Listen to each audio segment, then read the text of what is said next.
আজিমপুর থেকে আমরা ইন্ডিয়ার বর্ডারে যাচ্ছি। তো আমরা হচ্ছে গ্রামের মেটু মেটু পথ, ছোটো ছোটো পথ দিয়ে আমরা হেঁটে হেঁটে যাচ্ছি। যদি পরিবেশটা অনেক সুন্দর। আজকে আমি দেখানোর চেষ্টা করবো যে এখানে হচ্ছে ইন্ডিয়ার বর্ডার, বাংলাদেশের সীমান্ত, সেখানেই যাবো। আমার সাথে আরও দুজন ব্লগার আছে, একটা হচ্ছে জেরিন আর একটা হচ্ছে আশরাফুল। আমি তাদেরকে একটু ক্যামেরার সামনে আসার জন্য অনুরোধ জানাবো। কারণ হচ্ছে আমি দুজন ব্লগারের সাথে পরিচয় করে দিব। এটা হচ্ছে আমার ছোট বোন জেরিন। হ্যালো এভরিওয়ান, আছি হচ্ছে আখাউড়া আজমপুর। তো সবাই আমাদের ভাইয়া দুলাভাই চ্যানেলটা সাবস্ক্রাইব করে দিবা আর ফলো করব অবশ্যই।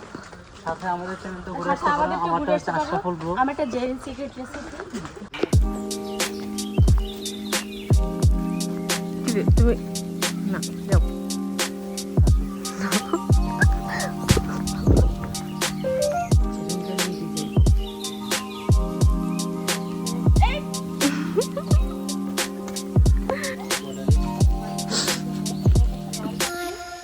এটা হচ্ছে লাইন মতো জেনে যেহেতু বলছে তাহলে ঠিকই বলছে।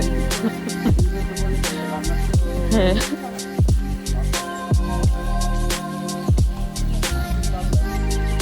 এদিক দিয়ে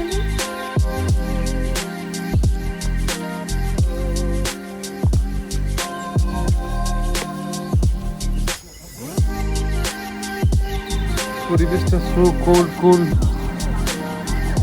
ওই যে দেখো ট্রেন যেতেছে না, এটা আগরতলা এয়ারপোর্ট থেকে। আমি আছি এখন ইন্ডিয়া। তো আমার হাতের বাম পাশে হচ্ছে বাংলাদেশ আর হাতের ডানে হচ্ছে ইন্ডিয়া। হাতে কোনো তার কাটা বেড়া বা কোনো কিছু নাই, কারণ এয়ারপোর্ট হাতের ডানে বর্ডারের সাথেই। তো আমাদের যে আরেকজন ইন্ডিয়ার মধ্যে পা মুছতেছে। আমি বাংলাদেশে কিছু খাদা আনছিলাম, মানে ইন্ডিয়াতে ফেলে যাচ্ছি। আরে তেল নিয়ে বসতেছিল। হাই গাইস, আসসালামু আলাইকুম। কেমন আছেন? আশা করি ভালো আছেন। এখন আমরা আসছি আজমপুর থেকে, ইন্ডিয়ার বর্ডারের কাছেই। এটা হচ্ছে ইন্ডিয়ার বর্ডার, এটা হচ্ছে বাংলাদেশ, এটার পাশে হচ্ছে ইন্ডিয়া, জাস্ট একটা কদম। আমি এখন বাংলাদেশে আছি, আমি একটা লাফ দিব, এক লাফে হচ্ছে আমি ইন্ডিয়া ঢুকে গেছি। ভিসা ছাড়া কোনো বিষয় লাগবে না এখানে। এটা হচ্ছে ইন্ডিয়ার বর্ডার, এটা হচ্ছে বাংলাদেশের বর্ডার, একদম কাছাকাছি। তো সো গাইস, এটা দেখেন, এটা হচ্ছে ইন্ডিয়া লেখা আছে, বাংলাদেশে দেখুন এই পাশে হচ্ছে বাংলা। যদিও হচ্ছে পুরাতন হয়ে যাওয়ার কারণে লেখাগুলো খুব বোঝা যাচ্ছে না। এখন আমরা ইন্ডিয়াতেই প্রবেশ করব, আমরা ইন্ডিয়াতেই যাচ্ছি বাংলাদেশ থেকে। আমরা ইন্ডিয়াতে আসছি, এখন ইন্ডিয়াতে প্রবেশ করছি অলরেডি। তো আমরা চাচ্ছিলাম যে একটু ব্লগ করব, ভিডিও করব, আপনাদেরকে শেয়ার করব, যাতে আপনারা দেখেন।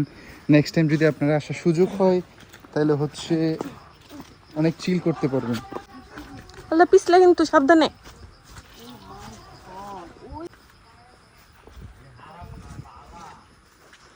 আমরা এখন ইন্ডিয়ার ভিতরে আছি, ইন্ডিয়ার রাস্তা দিয়ে হেঁটে যাচ্ছি।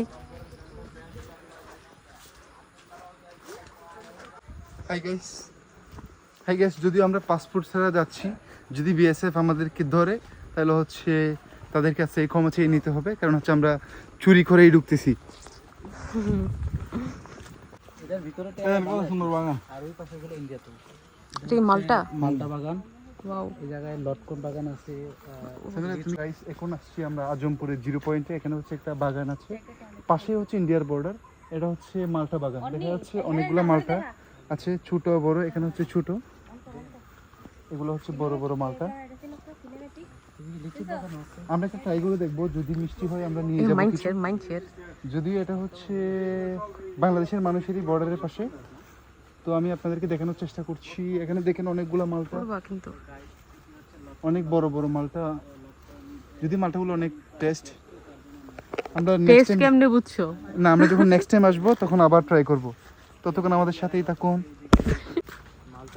হ্যালো গাইস, আমি আপনাদেরকে আরও দেখানোর চেষ্টা করছি। এখন আমরা বাগানের ভিতরে আছি, আমরা হচ্ছে সামনে যাব। সামনে হচ্ছে একটা রেস্ট রুম আছে, যদিও হচ্ছে তার পাশে কিছুই নেই, সব উপরে শুধু টিন দেয়া।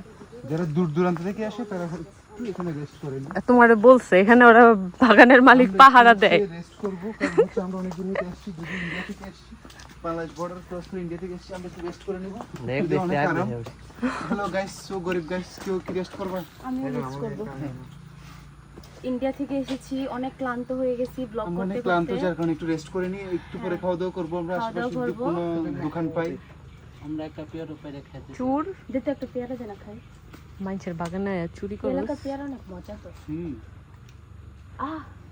পেঁপেটা আরে ওইটা করা এটা একটু দেখো, এখানে হচ্ছে এই গাছটা দেখেন, আপনি দেখলে বিশ্বাস করবেন না, এত পরিমাণ মালটা, মাশাআল্লাহ শুভ অনেক টেস্ট যদিও এগুলা। তুমি খাইছো? হ্যাঁ, আমি এর আগে যখন আসছিলাম ট্রাই করছিলাম, এটা অবশ্য আমার ফার্স্ট টাইম। এখানে দেখবেন সারি সারি মালটা গাছ, ওই নিচে মালটা পড়ে রইছে কেমন? অনেকগুলো মালটা পড়ে আছে। এই মালটাগুলো আসলে সারা দেশেই যায়, যখন পাকে এখান থেকে সারা দেশেই যায়। অনেকগুলো মালটা বাগান, হাজার হাজার মালটা বাগান এখানে। তুই ছাড়তাম? সো আমরা যাচ্ছি এখন বাংলাদেশের বর্ডারের দিকে ঢুকবো।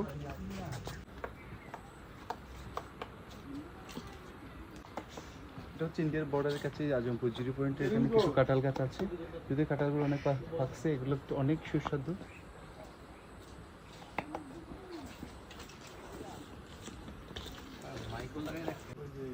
এটা হচ্ছে কদবেল গাছ, যদি আমাদের বাড়িতে একটা আছে, অনেক বড়। সামনে দেখা যাচ্ছে হচ্ছে এটা ইন্ডিয়ার বর্ডার। ইন্ডিয়ার বর্ডারের সাথে হচ্ছে আগরতলা, আগরতলা এয়ারপোর্ট সামনেই। তো আমরা একদম কাছাকাছি চলে আসছি বর্ডারে। আমরা ভিতরে প্রবেশ করব একটু পরেই, ততক্ষণ আমাদের সাথেই থাকুন। চাপা বাস। এগুলো হচ্ছে ইন্ডিয়ান হাঁস, যেগুলো হচ্ছে বাংলাদেশ আর ইন্ডিয়ান ক্রস মিশ্রণে। এই হাঁসগুলো দেখা যাচ্ছে সাদা এবং কালো। হ্যাঁ, ওগুলো হচ্ছে ইন্ডিয়া আর বাংলাদেশের আবহাওয়া মিলে কালো হয়ে গেছে। সাদা কালো হইছে।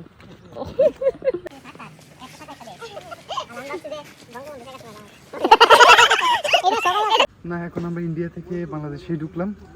ইন্ডিয়াতে ছিলাম অনেকক্ষণ, প্রায় 2-1 ঘন্টার মতো। এখন বাংলাদেশে ঢুকে যাচ্ছি।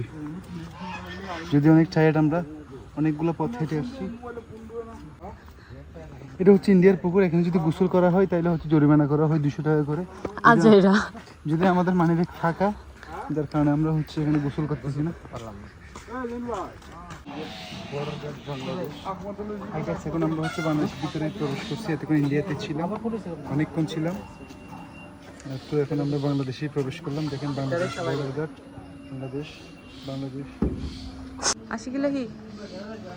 হ্যালো গাইস, এখন আমরা হচ্ছে বাংলাদেশের ভিতরেই ঢুকলাম। এতক্ষণ ইন্ডিয়াতেই ছিলাম, পরিবেশটা অনেক শান্ত ছিল। যদি এখন বাংলাদেশ দেখা যাচ্ছে, বাংলাদেশ বর্ডার গার্ড। তো ওটা আমরা ক্রস করে এখন বাংলাদেশের দিকেই ঢুকবো। সো আমরা বাসার দিকে চলে যাই।